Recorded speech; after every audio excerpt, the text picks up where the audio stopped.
श्री गुरुभ्यो नमः। नमस्कार साथियों, स्वागत है आप सभी का हमारे YouTube चैनल उदयाचल संस्थान में। साथियों, हम लोग संस्कृत व्याकरण प्रवेशिका के अंतर्गत कारक विचार का अध्ययन कर रहे हैं। कारक विचार का तो अध्ययन कर ही रहे हैं, अब इसी के साथ साथ हम लोग समास प्रकरण भी पढ़ते चलते हैं। तो इससे होगा पैरेलल दोनों ही टॉपिक पढ़ेंगे तो नीरस नहीं होगा। कभी जब मान लीजिए कारक पढ़ते पढ़ते ऊब रहे हैं तब समास वाली फाइल खोल के पढ़ लिया करेंगे, तो इससे दोनों ही टॉपिक साथ में ख़त्म हो जाएंगे। इसके पश्चात बचेगा प्रत्यय वाला विचार बचेगा, प्रत्यय विचार और धातु विचार। इनको भी बाकायदा पढ़ना है क्योंकि इससे काफ़ी प्रश्न उठा करते हैं। और प्रीवियस ईयर के क्वेश्चन पेपर के अंतर्गत हम लोगों ने व्याकरण के सभी जो टॉपिक आ रहे हैं उनको पढ़ लिया है क्वेश्चन बैंक का, किंतु शब्द रूप, धातु रूप, शुद्धि अशुद्धि, वाच्य और अनुवाद, इतने टॉपिक अभी बचे हैं जो प्रीवियस ईयर के क्वेश्चन के अंतर्गत नहीं दिए गए हैं। तो अब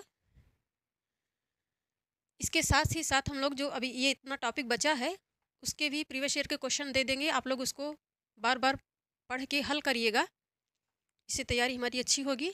और हम लोग जब जब भी एग्ज़ाम होगा, एग्ज़ाम की टेंशन नहीं लगी लेनी हम लोगों को, क्योंकि वो हमारे हाथ में नहीं है। हमारे हाथ में तैयारी है। तैयारी ही हम लोगों को सबसे अच्छी करनी चाहिए ताकि जब भी एग्ज़ाम हो तो हम लोग वहाँ पे 100% करके आएँ और भावी अध्यापक के रूप में अपना नाम सुनिश्चित करवा के आएँ सफल अभ्यर्थियों की सूची में।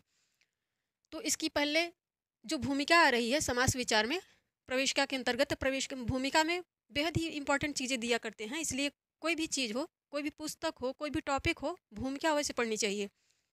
इसी प्रकार जैसे लेखन में होता है तो भूमिका अवश्य लिखी जाती है। आप निबंध लिखने बैठिए तो पहले भूमिका ही लिखी जाती है।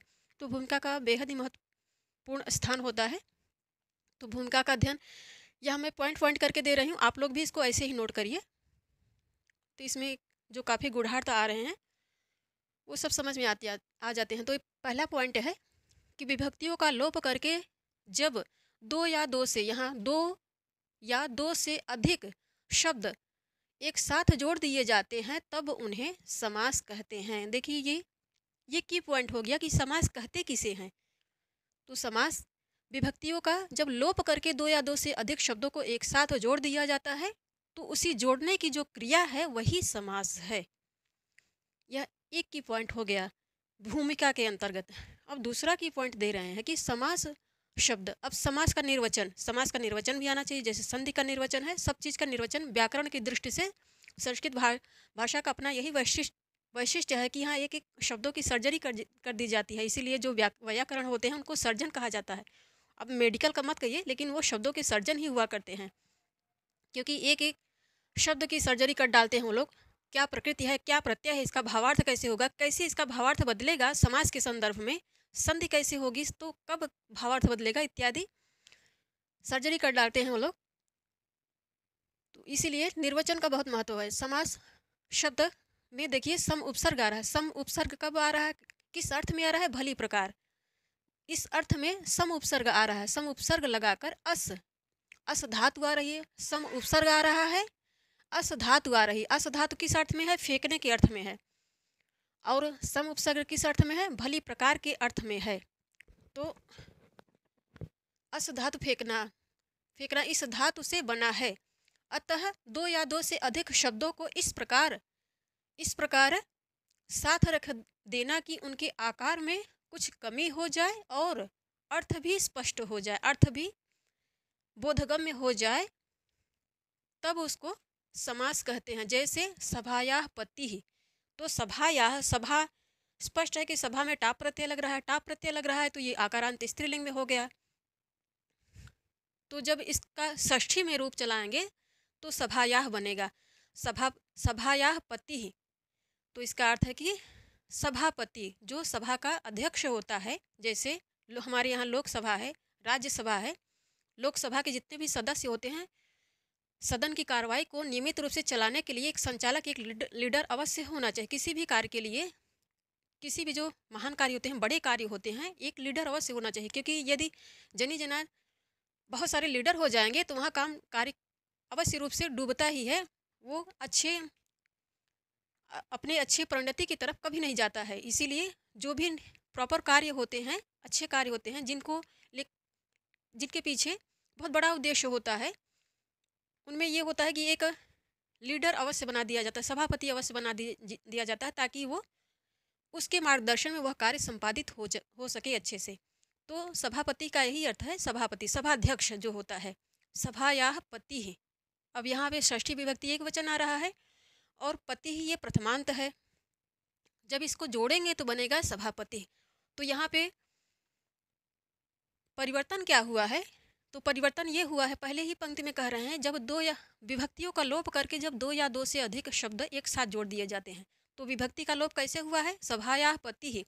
अभी जब अलग अलग इसको पढ़ेंगे तो ये सभायाः हो गया, ये पति हो गया, दोनों ही शब्द अपने अपने संदर्भ में अपना अर्थ प्रतिपादित कर रहे हैं, किंतु जब दोनों मिल जाएंगे तो एक अर्थ निकलेगा, पति का अर्थ अलग नहीं निकलेगा, सभा का अर्थ अलग नहीं निकलेगा, बल्कि जब इनको यूनाइट कर देंगे, एक कर देंगे, तब इनका अर्थ भी एक हो जाएगा। इसीलिए कहा जाता है कि संगठन में शक्ति होती है, और शक्ति ही आपकी सबसे बड़ी जीत का कारण होती है। सभाया अभी अलग हैं, जब दोनों मिले तो क्या परिवर्तन हुआ, इसकी जो विभक्ति प्रत्यय है यहाँ पे ये गायब हो गया। यह अभी यहाँ पे प्रतिपादित कर रहा है यह शब्द की यह षष्ठी एक वचन, स्त्रीलिंग में षष्ठी एक वचन में है, किंतु जब ये मिल के बन गया तो देखिए इसकी विभक्ति का लोप हो गया। यही बात यहाँ पहली पंक्ति में कह रहे हैं कि जब दो या दो से अधिक शब्दों की विभक्तियों का लोप करके उनको एक साथ जोड़ दिया जाता है, इसको जोड़ दिया गया, इसकी विभक्ति का लोप हो गया, और दोनों ही शब्द जब एक साथ मिल गए तो दोनों का जो अपना स्वतंत्र अर्थ था वह बदल गया, वह खत्म हो गया, और इन दोनों का एक अर्थ हो गया, सभापति। सभापति से किसी अध्यक्ष का बोध होता है, किसी नेता का बोध होता है,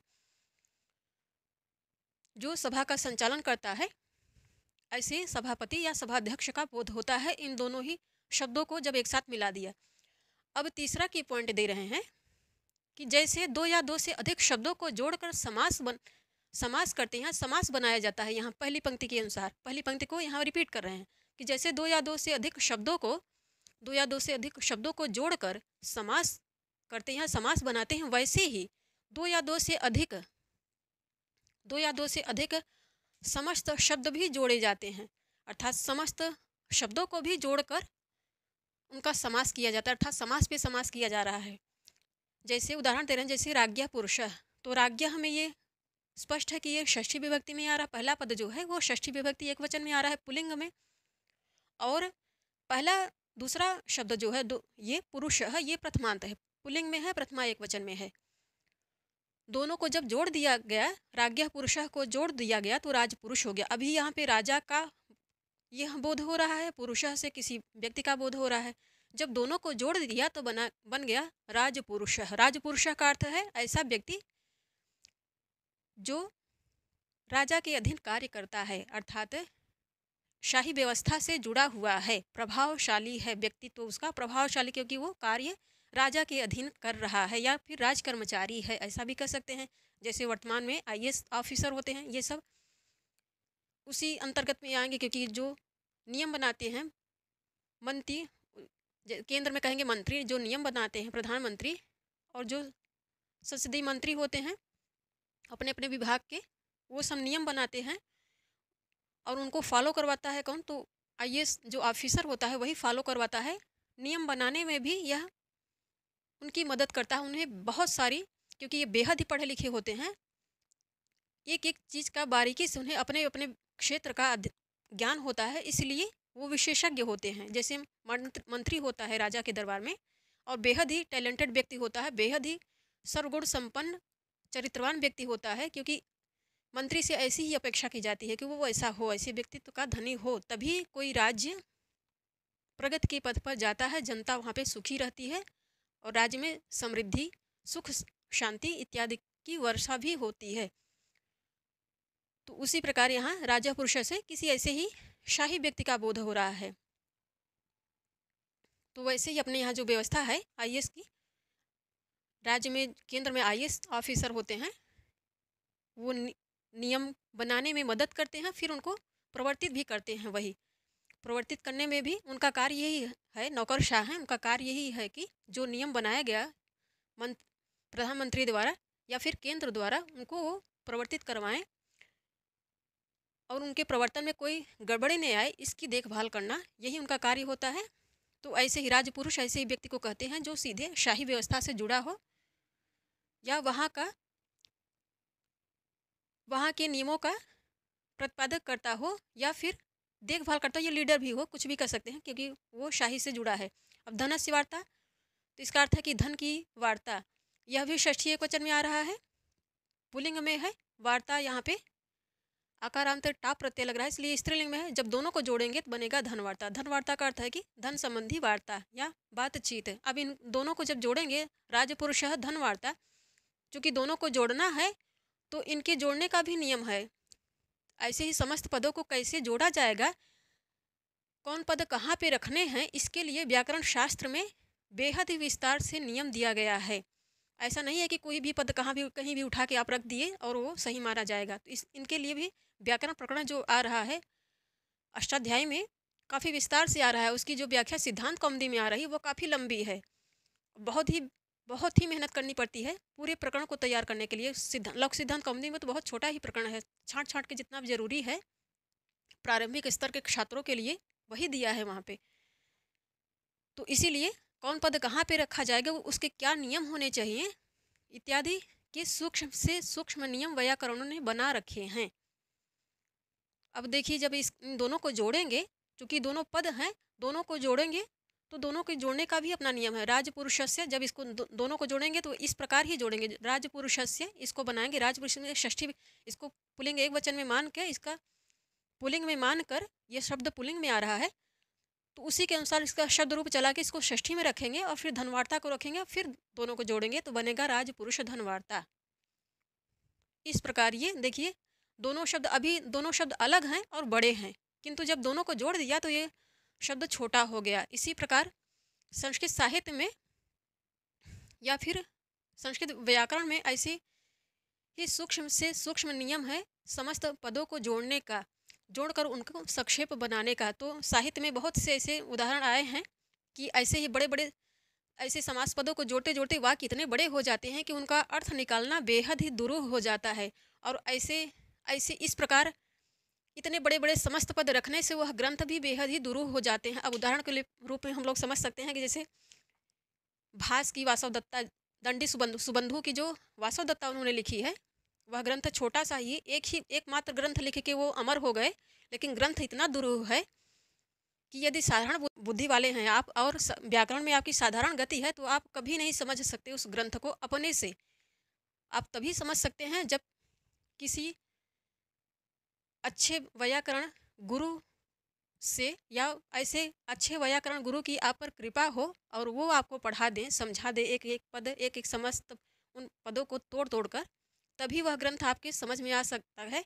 अन्यथा आप जो विद्वानों ने उसका हिंदी अनुवाद लिखा है उसको पढ़ के समझ लीजिए अपनी संतुष्टि के लिए। अब उसमें जो गुणार्थ आ रहा है उसका क्या अपना रस है, जो मूल ग्रंथ को पढ़ेंगे वह आनंद नहीं मिला करता कभी अनुवाद पढ़ लेंगे तो। अब वह दुरूह क्यों हुआ है?